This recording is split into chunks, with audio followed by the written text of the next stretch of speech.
ओम श्री गणेशाय नमः। ओम नमो भगवते वासुदेवाय। हरे कृष्णा कृष्ण कृष्णा हरे हरे, हरे राम राम राम हरे हरे। तव्हां सभिनी हरि भक्तन के नमस्ते। प्यारा भक्तों, ही कथा पाण गुरु कृपा से हासिल करे रहा आयूं। श्री गणपति सरस्वती जो दरे ध्यान करिया तो मां भागवत महापुराण जो बयान, जंहिंमें व्यासदेव ऐं सुखदेव जी कयो आहे श्री कृष्ण लीला जो गुणगान। सभई चो जय भागवत महापुराण। प्यारा भक्तों, कल कथा में पाण श्रीमद् भागवत महापुराण साहिब जे 7 स्कंद जे 12 अध्याय में ऐं 13 अध्याय जे पहिरें भाग में ॾिठो हो त श्री नारद मुनि जी राजा युधिष्ठिर के आश्रमन बाबत ऐं उन्हनि जे धर्म बाबत ॿुधाइनि था। ऐं तंहिं खां पोइ राजा युधिष्ठिर के सन्यासी जो एक मिसाल ॿुधाइनि था त पहलाज भगत तख़्त ते वेहण बाद जॾहिं जंहिं मुल्क में वेंदो हो त उते को ज्ञानी पुरुष ॾिसी उन सां गॾु ज्ञान गोष्ठ कंदो हो। हिकिड़े ॾींहुं हू रेवा नदीअ जे किनारे तां गुज़री रहियो हो त हिकिड़ो अवधूत दत्तात्री नाले सां ॾिठईं, जंहिंखे ॾिसी हू सम्झी वियो त अहिड़ो तेज कंहिं परमहंस भॻवान जे भक्त जो हूंदो। इहो सम्झी उन्हनि खे ज्ञान ॾियण जी निमाणी वेनती कनि था। सभई चओ जय श्री कृष्णा। अॼु पाण श्रीमद् भागवत महापुराण साहिब जे 7 स्कंद जे 13 अध्याय जो ॿियो भाग शुरू करे रहिया आहियूं। पहलाज जी इहा वेनती ॿुधी अजगर मुनि दत्तात्री उथी वेठो ऐं पहलाज खे परमात्मा जो भक्त ॼाणी चवणु लॻो, हे पहलाज, तो जो पुछियो त तूं उधम नथो करीं, तॾहिं बि थुल्हो मतारो ऐं ताज़ो तवानू ॾिसण में थो अचीं। तंहिंजो सबबु ॿुध। मूं दुनिया में रही घणो ई धन कमायो, पर ॾिठमि त तृष्णा वञे पई वधंदी। लोभ वारो मुंहिंजो करमंडल कॾहिं बि भरिजी पूरो न थींदो, छो त जीअं वधीक माया गॾु करियां थो तीअं वधीक लालच में फासां थो। आख़िर वीचार शक्ति हलायमि त आदमीअ जो चोलो पाए जनम अजायो विञाइण मुनासिब न आहे। जंहिं मतिलब ते ही जामू मिलियो आहे उहो मतिलब सिद्ध करणु घुरिजे। जेकॾहिं अहिड़ी तरह संसारी माया में पियो रहंदसि त हिकु ॾींहुं बि ख़ुशि नथो रहां। थुल्हो ऐं बेफ़िक्र उहो आहे जंहिं जे हृदय में हरीअ जे चरणनि जो वासो आहे ऐं ॾुबरो उनखे सम्झिजो हरीअ जे आसरे ते नथो हले।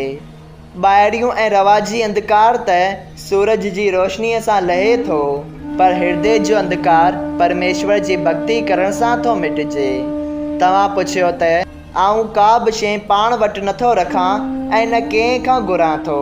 तंहिं लाइ मुंहिंजो चवणु आहे त मूं घणे ई धनवान ॾिठा, पर बेफ़िक्र धनवान कोन ॾिठमि, छो त माया जे गॾु कंदड़ खे माया गॾु करण जो फ़िक्र जुदा थो रहे ऐं माया मथां हली वई इहा फ़िक्र त अलॻि हूंदी आहे। उहे फ़िक्र त हिकु पासे, लेकिन डपु वरी ॿिए पासे था विराइन्सि।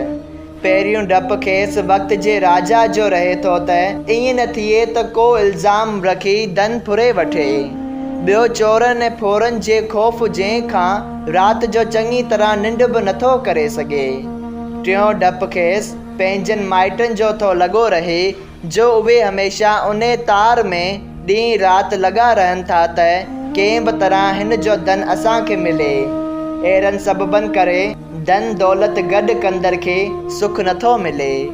जीअं मखियूं महिनत करे माखी गॾु करे कंजूसाई सबबु पाण नथियूं खाइनि ऐं रोज़ानो सिर्फ़ु गॾु कंदियूं रहनि थियूं, ऐं जॾहिं संदन मानारा माखीअ सां भरिजी टमटार थी वञनि था तॾहिं को न को बाहि ॾेई खेनि बजाए माखीअ जा भरियल भरियल मानारा लायो खयों थो वञे। जीअं माखी गॾु कंदड़ मखियुनि खे दुख खां सवाइ कुझु नथो मिले, तीअं धन दौलत गॾु कंदड़नि खे बि दुख ई पले पवे थो। ईअं सम्झी मां संसारी मोह छॾे अजगर वांगर उधम छॾे हिकु हंधि पियो थो रहां ऐं परमेश्वर पाण ई मूंखे कुवत थो पहुचाए। अहिड़ी तरह सभु चिंता मिटाए राति ऐं ॾींहुं परमेश्वर जे ध्यान में लॻो रहां थो। हे पहलाज, मां खीर पूरी खाराइण वारे जी वाखाण नथो करियां, न कि साग ऐं लूणु पयल मानी खाराइण वारे जी निंदा थो करियां। जेकॾहिं को कूड़ा या मिठा वचन चई वञे त बि हिकु समान सम्झां थो ऐं सम्झां थो त मुंहिंजे नसीब में ईअं लिखियलु आहे, कंहिं ॾींहुं भोॼन नथो मिले त उपवास करण ते बि ख़ुशि रहां थो। ईअं ॼाणां थो त अॼु मुंहिंजे बाग़ में भोॼन करणु कोन लिखियलु हो। जेकॾहिं को बि मुंहिंजे बदन में चंदन वग़ैरह ख़ुशबू लॻाए चङा कपिड़ा ऐं ज़ेवर पहिराए हाथी घोड़ा या पालकीअ में विहारे थो, या जीअं अजगर वांगुरु बेफ़िक्र थी ज़मीन ते पियो रहंदो आहियां, त मूंखे उन्हनि सुखनि जे मिलण ते सुख या दुखनि जे मिलण ते दुख नथो थिए। मां त ईअं ई परमेश्वर जे ध्यान में रही ख़ुशीअ सां पंहिंजो जनमु काटे रहियो आहियां। जीअं अजगर करे न चाकरी, तीअं मूं बि चाकरी करणु छॾे ॾिनी आहे। हे पहलाज, हे जीव 84 लख जूणियूं भोॻे तंहिं खां पोइ मनुष्य जनमु पाए थो, ऐं जेको हिन भारत खंड में चेतन चोलो मनुष्य जो पाए बि परमेश्वर जो भॼन ऐं सुमरण नथो करे, तंहिंखे वॾो नुभागो ऐं मूर्ख सम्झणु घुरिजे। एतिरो ज्ञान ॿुधी पहलाज ॾाढो ख़ुशि थी दत्तात्रेय खां मोकिलाए पंहिंजे घर ॾांहुं रवानो थियो। सभई चओ जय श्री कृष्णा। श्रीमद् भागवत महापुराण साहिब जे 7हें स्कंद जो 13हों अध्याय संपूर्ण थियो।